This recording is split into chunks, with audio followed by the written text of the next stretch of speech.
पहाड़ों की तलहटी में बसे एक छोटे से कस्बे में रघु अपनी माँ देवकी जी के साथ रहता था। देवकी जी जो कभी पूरे मोहल्ले की शादियों में पकवान बनाया करती थी, पिछले 1 साल से लकवे के कारण बिस्तर पर थी। उनका दाहिना हिस्सा पूरी तरह सुन्न हो चुका था। देवकी जी एक स्वाभिमानी महिला, जिन्हें दूसरों पर निर्भर रहना बिल्कुल पसंद नहीं था। रघु एक मेहनती युवक जो दिन भर खेतों में काम करता और शाम को पूरी तरह अपनी माँ की सेवा में जुट जाता। रघु ने अपनी माँ के कमरे की खिड़की ऐसी जगह बनवाई थी जहाँ से उन्हें उगता हुआ सूरज और उड़ते हुए पंछी दिखाई दें। वह अक्सर कहता, माँ देखो, ये पंछी भी तो पंख फड़फड़ा कर ही उड़ना सीखते हैं। आप बस हिम्मत मत हारना। गांव के लोग कहते थे कि इस उम्र में लकवा ठीक होना मुश्किल है, लेकिन रघु ने हार नहीं मानी। वह रोज सुबह माँ के बेजान हाथ पैरों की गर्म तेल से मालिश करता। वह उन्हें पुराने लोकगीत सुनाता ताकि उनके चेहरे पर मुस्कान आ सके। एक दिन डॉक्टर ने एक विशेष व्यायाम बताया और कहा, अगर देवकी जी खुद से कोशिश करेंगी तभी सुधार संभव है। बरसात की एक दोपहर थी। रघु बाहर आंगन में लकड़ी काट रहा था। अचानक तेज हवा चली और कमरे की खिड़की जोर से टकराकर खुलने लगी, जिससे पास रखा फूलों का गमला गिरने ही वाला था। देवकी जी को वह गमला बहुत प्रिय था। रघु ने अंदर आकर देखा कि माँ बिस्तर के किनारे तक आ गई थी। उनके चेहरे पर घबराहट थी, लेकिन आंखों में एक अजीब सा संकल्प। जैसे ही गमला झुकने लगा, देवकी जी ने अपने लकवाग्रस्त दाहिने हाथ को धीरे से उठाया और उसे थाम लिया। रघु यह देखकर शून्य रह गया। उसकी मेहनत रंग ला रही थी। माँ का वह हाथ जो महीनों से हिला तक नहीं था, आज ममता और लगाव के कारण हरकत में आ गया था। रघु दौड़ कर गया और माँ के हाथों को चूम लिया। देवकी जी की आंखों से आंसू छलक पड़े। वे हार के नहीं बल्कि जीत के आंसू थे। रघु और देवकी जी की उस छोटी सी जीत ने पूरे घर का माहौल बदल दिया था। उस दिन हाथ हिलने के बाद रघु के मन में एक नई उम्मीद जगी। उसने तय किया कि वह माँ को फिर से वही पुरानी अन्नपूर्णा बनाएगा, जिनकी बनी रोटियों की खुशबू पूरे मोहल्ले में फैलती थी। रघु ने अब शहर से एक पुरानी फिजियोथेरेपी मशीन मंगवाई। वह दिन में 3 बार माँ के पैरों की कसरत करवाता।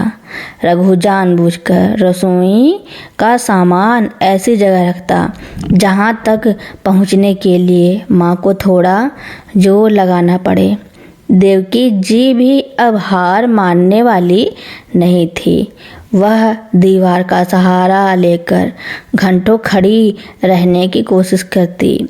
उनके माथे पर पसीना आता, पैर कांपते, लेकिन रघु की मुस्कुराती आंखें उन्हें गिरने नहीं देती थी।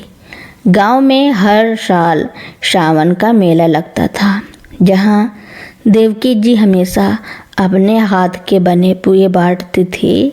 इस बार रघु ने कहा, माँ इस साल चूल्हा आप ही जलाएंगी। गांव वाले कानाफूसी करने लगे। बेचारा रघु पागल हो गया है। जो माँ ठीक से खड़ी नहीं हो सकती, वह पकवान कैसे बनाएंगी। लेकिन रघु ने किसी की नहीं सुनी।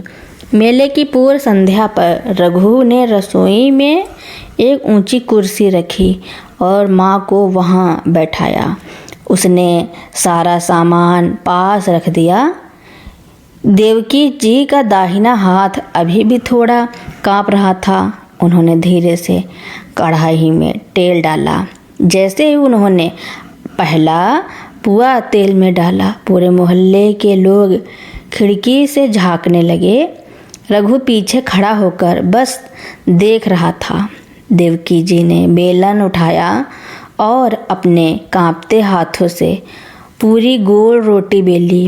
उनकी आंखों में जो चमक थी वह किसी भी दवाई से बड़ी थी।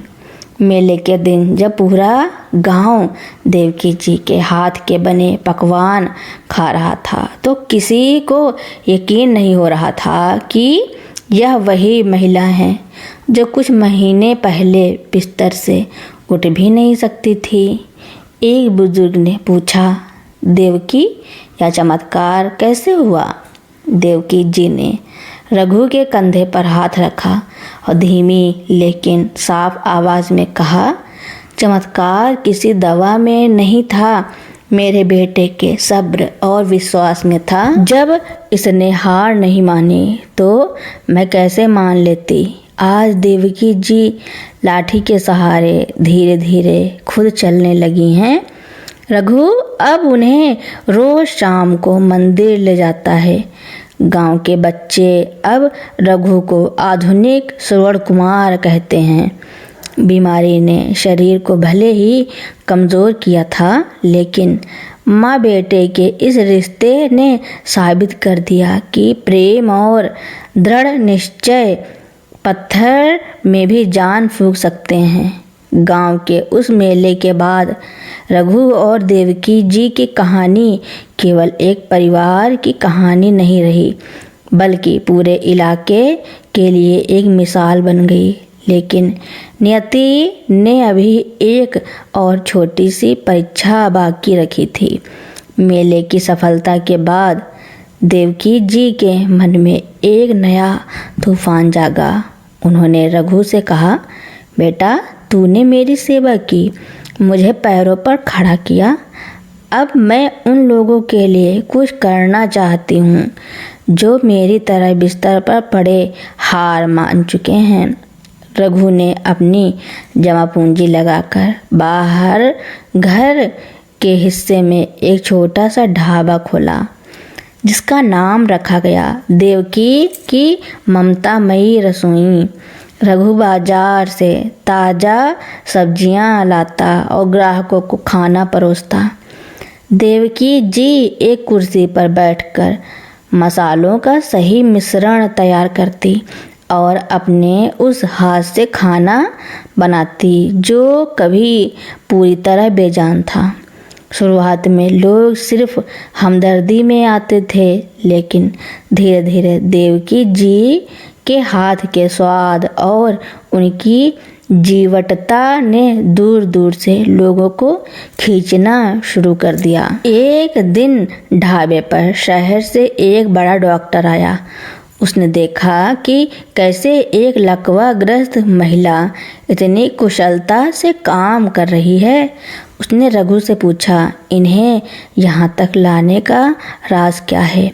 रघु ने विनम्रता से जवाब दिया, डॉक्टर साहब, दवा ने शरीर को सहारा दिया, लेकिन इनके काम करने के जुनून ने इनकी आत्मा को जगा दिया। जब तक इंसान को लगता है कि वह किसी के काम आ सकता है, वह हार नहीं मानता। एक सुबह रघु सोकर उठा तो उसने देखा कि रसोई से खट खट की आवाज़ आ रही थी। वह डरते हुए भागा कि कहीं माँ गिर न गई हो। वहाँ पहुंचकर जो उसने देखा, उसकी आँखों से खुशी के आंसू छलक पड़े। देवकी जी बिना लाठी के सहारे दीवार पकड़े बिना खुद चलकर चूल्हे तक गई थी और चाय का पतीला चढ़ा रही थी। जैसे ही उन्होंने रघु को देखा, वह मुस्कुराई और बोली, देख रघु, आज तेरी लाठी की ज़रूरत नहीं पड़ी। आज तेरी माँ खुद अपनी चाय बनाएंगी। रघु ने दौड़कर माँ के पैर छुए। उस छोटे से कमरे में खुशियों की खुशबू फैल गई थी। आज देवकी जी न केवल शारीरिक रूप से स्वस्थ थी, बल्कि मानसिक रूप से भी आज़ाद थे। देवकी जी की रसोई अब केवल एक ढाबा नहीं बल्कि उन लोगों के लिए एक आशा का केंद्र बन गई थी जो जीवन की मार से टूट चुके थे। रघु की शादी हुई। उसकी पत्नी सावित्री शहर से पढ़ी लिखी थी, लेकिन उसका दिल रघु की तरह ही कोमल था।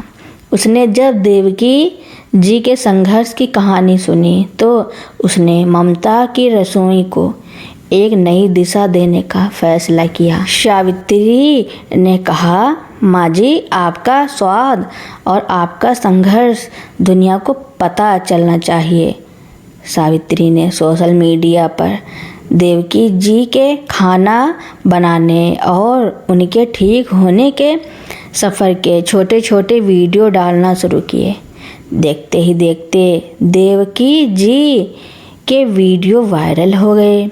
लोग दूर दूर से केवल खाना खाने नहीं बल्कि उस महिला से मिलने आने लगे जिसने लकवे को मात दी थी। एक दिन शहर के एक बड़े अस्पताल के ट्रस्टी वहां आए।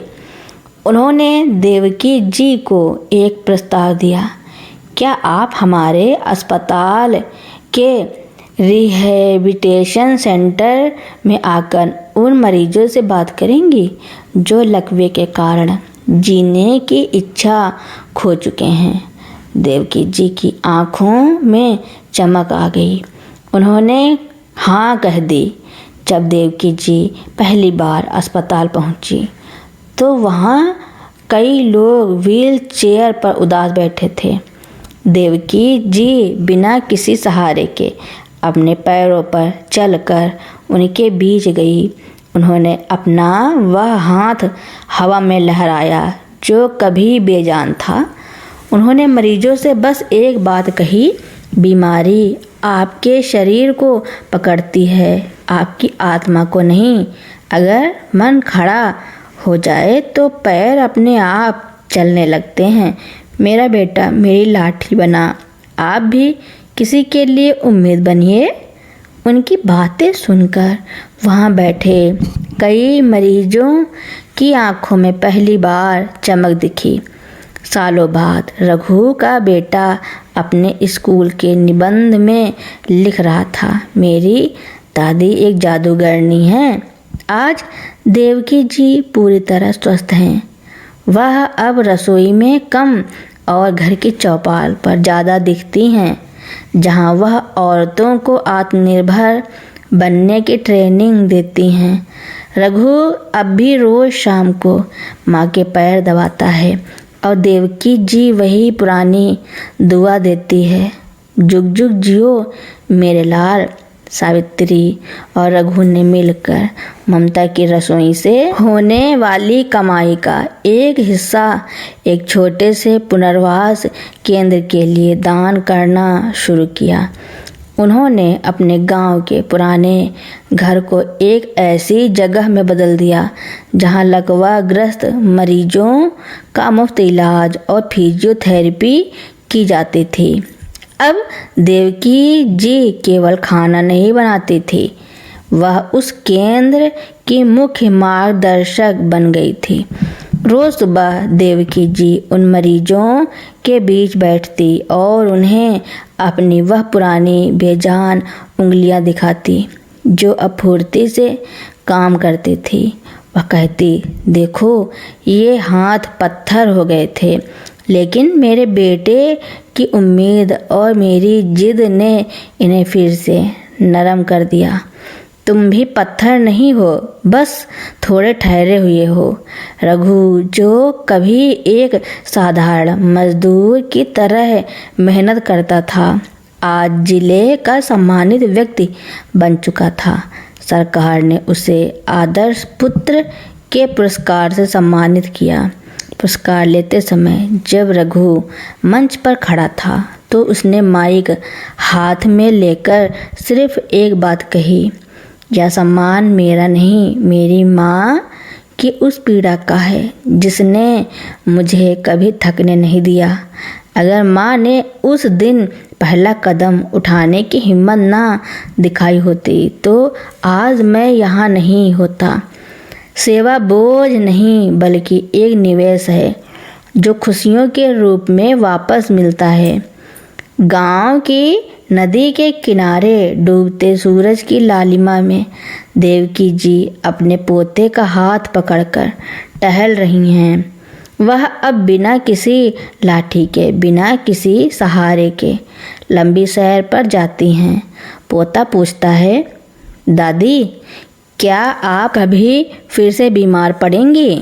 देवकी जी मुस्कुराती हैं और आसमान की ओर देखते हुए कहती है, बेटा जब तक घर में प्यार और सेवा करने वाले हाथ हों कोई भी बीमारी इंसान को हरा नहीं सकती। मैं अब कभी नहीं गिरूंगी क्योंकि मेरे पीछे पूरा परिवार खड़ा है। बरसों बाद गांव की तस्वीर बदल चुकी थी। ममता की रसोई अब एक बड़ी संस्था बन चुकी थी जिसका नाम था देवकी स्मृति सेवा केंद्र। रघु अब बूढ़ा हो चला था लेकिन उसकी आँखों की वही चमक आज भी बरकरार थी जो अपनी माँ की सेवा करते समय हुआ करती थी। रघु का बेटा अमन शहर से डॉक्टरी की पढ़ाई पूरी करके लौटा। सबने सोचा था कि वह शहर के किसी बड़े अस्पताल में जाएगा, लेकिन उसने अपने पिता और दादी के सपने को एक नई ऊंचाई देने का फैसला किया। उसने केंद्र में न्यूरो रिहेबिलिटेशन की आधुनिक मशीनें लगवाई। उसने एक बात हमेशा अपने पिता से सीखी थी, मशीन शरीर को हिला सकती है लेकिन इंसान का प्यार मरीज की आत्मा को जिंदा करता है। एक दिन एक बहुत ही गंभीर मरीज केंद्र में आया। वह पूरी तरह निराश था और उसने खाना पीना छोड़ दिया था। रघु उसके पास गया और उसके सिर पर हाथ रखकर बोला, बेटा बरसों पहले मेरी माँ भी इसी मोड़ पर थी। उन्होंने एक कदम उठाया था और आज इस गांव की मिट्टी उनके संघर्ष की गवाह है। तुम हार कैसे मान सकते हो? रघु ने उसे वह पुराना बेलन दिखाया जिससे देवकी जी ने बीमारी के बाद पहली बार रोटी बेली थी। वह बेलन अब एक मेडल की तरह केंद्र की दीवार पर सजाया गया था। एक शांत शाम को होता है। रघु अपने घर के आंगन में बैठा है। पास ही उसकी पोती खेल रही है। वह दीवार पर टंगी अपनी माँ की तस्वीर को देखता है। तस्वीर में माँ मुस्कुरा रही है, जैसे कह रही हो, रघु तूने मेरा हाथ थामकर जो रास्ता दिखाया था आज उस पर हजारों लोग चलकर अपनी मंजिल पा रहे हैं। रघु की आंखों में संतोष के आंसू थे। उसने अपनी पत्नी सावित्री से कहा, जीवन में धन कमाना आसान है लेकिन किसी गिरे हुए हौसले को उठाना ही असली पुण्य है। सालों बीत गए। रघु अब काफ़ी वृद्ध हो चुका था। उसके बाल चांदी जैसे सफ़ेद हो गए थे और चेहरे पर झुर्रियों की लकीरें उसके संघर्ष और सेवा की गवाह थीं। देवकी जी की तस्वीर पर रोज ताजे फूलों की माला चढ़ती थी जो घर के मंदिर के ठीक बगल में लगी थी। अमन ने केवल एक डॉक्टर बनकर शहर की सुख सुविधाओं को नहीं चुना बल्कि उसने देवकी स्मृति केंद्र को एक पुनर्वास विश्वविद्यालय में बदल दिया। यहाँ आने वाले हर नए डॉक्टर और नर्स को पहले दिन एक कहानी सुनाई जाती थी। एक बेजान हाथ, एक बेलन और एक बेटे के अटूट विश्वास की कहानी। विश्वविद्यालय के मुख्य द्वार पर सुनहरे अक्षरों में लिखा था, दवा शरीर को राहत देती है लेकिन उम्मीद आत्मा को चलाती है। एक शाम रघु अपने पोते पोतियों के साथ आंगन में बैठा था। उसने पास पड़ी अपनी लाठी को देखा और मुस्कुराया। उसे याद आया कि कैसे उसकी माँ ने पहली बार बिना सहारे के कदम बढ़ाया था। उसने अमन को पास बुलाया और कहा, बेटा, मैंने अपनी माँ की सेवा की, तूने इस केंद्र को बड़ा किया, लेकिन याद रखना, जिस दिन यहाँ आने वाले किसी मरीज को ममता की महक नहीं मिलेगी, उस दिन ये मशीनें सिर्फ लोहा बन जाएंगी। सेवा को व्यापार मत बनने देना। कुछ समय बाद रघु भी शांति से अपनी माँ के पास चला गया, लेकिन वह अकेला नहीं गया।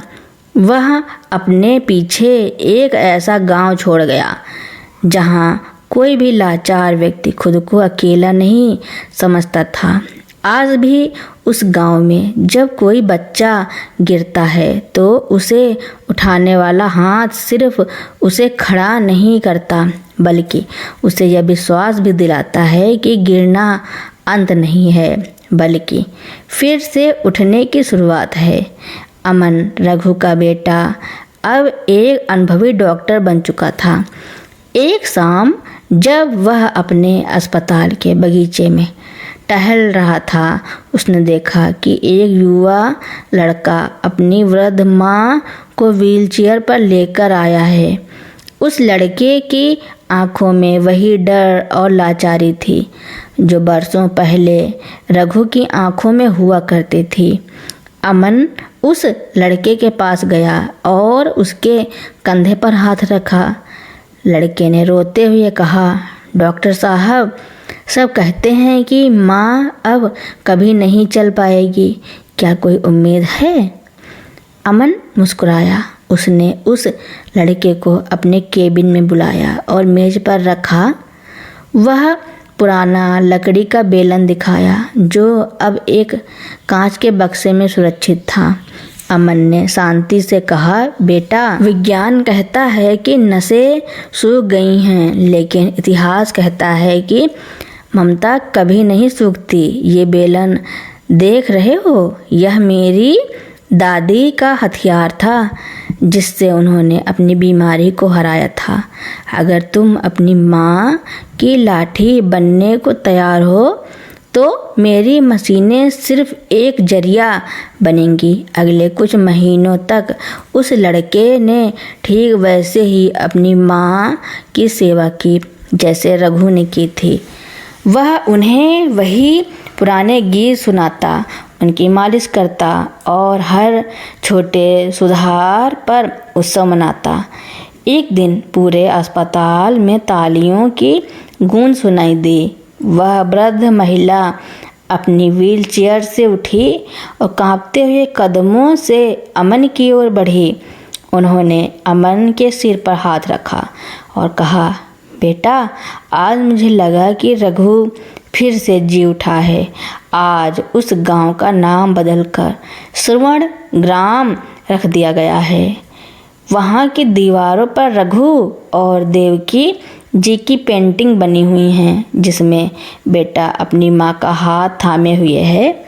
अमन का बेटा, जिसका नाम ईशान था, एक आधुनिक वैज्ञानिक बना। उसने तकनीक और संवेदना का ऐसा मेल किया जो दुनिया ने पहले कभी नहीं देखा था। ईशान ने एक ऐसी स्मार्ट ग्लव विकसित की जिसे पहनकर लकवाग्रस्त व्यक्ति की मांसपेशियों को वही कंपन और गर्माहट मिलती थी जो रघु के हाथों की मालिश से देवकी जी को मिलती थी। उसने इस आविष्कार का नाम रखा रघु टच। ईशान ने प्रेस कॉन्फ्रेंस में गर्व से कहा, यह सिर्फ एक मशीन नहीं है, इसमें मेरे दादाजी के संघर्ष का डेटा है और मेरी परदादी की जिद का एहसास है। तकनीक शरीर को हिला सकती है, लेकिन यादें और प्यार इंसान को उठने पर मजबूर कर देते हैं। वह छोटा सा गांव अब दुनिया का सबसे बड़ा हीलिंग हब बन गया था, जहाँ कभी कच्ची सड़कें थी, वहाँ अब दुनिया भर से लोग अपनी लकवाग्रस्त माँ या पिता को लेकर आते थे। गांव की आवो हवा में ही कुछ ऐसा था कि हर कोई एक दूसरे की सेवा कर रहा था। वहाँ कोई अस्पताल जैसा माहौल नहीं था, बल्कि एक बड़े संयुक्त परिवार जैसा एहसास था। एक शाम ईशान अपने पिता अमन के साथ उस पुराने घर की छत पर बैठा था। नीचे आंगन में कई मरीज अपने अपनों का हाथ थामकर धीरे धीरे चलने का अभ्यास कर रहे थे। अमन ने आकाश में चमकते 2 सबसे उज्जवल तारों की ओर इशारा किया और कहा, देख ईशान, वो जो 2 तारे साथ साथ चमक रहे हैं, वो शायद रघु और देवकी माँ हैं। वे देख रहे हैं कि उनका छोटा सा कदम आज हजारों लोगों की मंजिल बन गया है। ईशान ने मुस्कुराकर कहा, बाबा, सेवा कभी खत्म नहीं होती, यह बस एक हाथ से दूसरे हाथ में जाती रहती है। वर्षों बाद जब ईशान के बाल भी सफ़ेद होने लगे तो उन्होंने महसूस किया कि दुनिया में तकनीक तो बहुत है, लेकिन लोगों के पास धैर्य की कमी होती जा रही है। उन्होंने अपने दादा रघु की पुरानी डायरी के पन्नों को पलटा, जिसमें रघु ने लिखा था, लकवा केवल शरीर का नहीं होता। जब हम किसी लाचार को देखकर अपनी आंखें फेर लेते हैं तो हमारी संवेदनाओं को भी लकवा मार जाता है। ईशान ने अपने जीवन का सबसे बड़ा प्रोजेक्ट शुरू किया था, सारथी। यह एक ऐसा अभियान था जिसमें स्कूलों के बच्चों को छुट्टियों में उन बुजुर्गों के साथ समय बिताने के लिए भेजा जाता था जो अकेले थे या बीमार थे। ईशान उसी पुराने आंगन में खड़ा है जहाँ कभी रघु ने देवकी जी का हाथ थामा था। तभी एक छोटा बच्चा दौड़ता हुआ आता है और एक वृद्ध महिला का हाथ पकड़कर कहता है, दादी चलिए, सूरज ढलने वाला है, हमें सैर पर जाना है। ईशान की आंखों में नमी आ गई। उसने महसूस किया कि रघु और देवकी जी मरे नहीं हैं, वे हर उस हाथ में जिंदा हैं जो किसी गिरते हुए को सहारा देता है। वे हर उस मुस्कान में जिंदा हैं जो दर्द के बावजूद हार नहीं मानती। पीढ़ियाँ बीतती रहेंगी, तकनीक बदलती रहेगी और नाम भी बदलते रहेंगे। जब तक संसार में एक भी इंसान दूसरे इंसान के आंसू पोंछने के लिए अपना हाथ आगे बढ़ाता रहेगा, तब तक रघु और देवकी जैसे पात्र हमारे बीच जीवित रहेंगे। सेवा ही वह डोर है जो धरती को स्वर्ग से जोड़ती है। सदियां बीत गईं, वह गांव अब एक तीर्थ स्थल बन चुका था। रघु का वह पुराना घर अब एक संग्रहालय था, लेकिन कोई निर्जीव म्यूजियम नहीं। वहाँ आज भी चूल्हे पर मिट्टी के बर्तन में खाना पकता था और उसकी खुशबू आने वाले हर व्यक्ति को अपनी जड़ों की याद दिलाती थी। दुनिया अब बहुत आगे निकल चुकी थी। लोग मशीनों से बात करते थे और कृत्रिम बुद्धिमत्ता के युग में जी रहे थे, लेकिन एक चीज़ की कमी हर जगह थी, स्पर्श की ऊष्मा। ईशान की आने वाली पीढ़ियों ने एक वैश्विक नेटवर्क बनाया जिसे रघु चेतना कहा गया। इस नेटवर्क का काम इलाज करना नहीं बल्कि साथ देना था। एक दिन दुनिया के सबसे आधुनिक शहर के एक बड़े अस्पताल में एक रोबोट एक लकवाग्रस्त मरीज की सेवा कर रहा था। तभी वहाँ एक युवा डॉक्टर आया। उसने रोबोट को बंद कर दिया और मरीज का हाथ अपने हाथों में लिया। मरीज ने आश्चर्य से पूछा, मशीन तो ज़्यादा सटीकता से काम कर रही थी, आपने इसे क्यों हटाया? युवा डॉक्टर ने मुस्कुराते हुए अपनी जेब से एक छोटी सी लकड़ी की तस्वीर निकाली। उसमें रघु अपनी माँ देवकी जी को सहारा देकर चला रहा था। उसने कहा, मशीन आपका दर्द नाप सकती है, उसे महसूस नहीं कर सकती।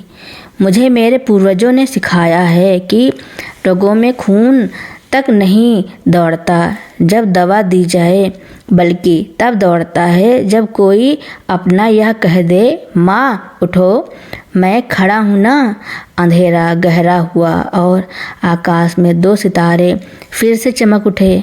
वे सितारे अब केवल एक माँ और बेटे के नहीं थे, वे प्रतीक थे उस धैर्य और समर्पण के जो मानवता को जीवित रखता है। कई 100 साल बीत चुके हैं।